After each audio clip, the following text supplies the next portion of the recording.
Hello there, it's Steve here from Sci-Fi Funk with the last in this brief introduction to modular synthesis, and today I'm going to talk about how to have presets on your modular synth. Surely it isn't possible. Well, no, it isn't, and this is a bit of a cheeky video, but just to get you thinking in different ways, why do you have to have all of this assigned to one sound?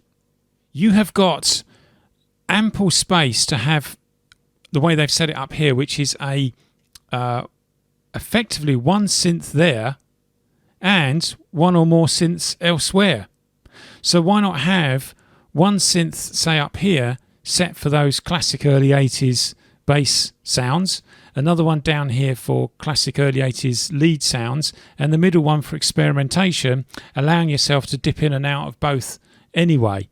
But I would imagine that it depends on what kind of player you are, but there are times where it would be nice to switch between 2 or 3 different sounds on the same synth, and you can do that by having multiple outs on different channels on your mixer, and then just, okay, so it may be being triggered all the same, but you're only playing, say, sound number 1 when you want to do the bass, or sound number 2 when you want to do the experimental sound, or sound number 3 when you'd want to do a lead.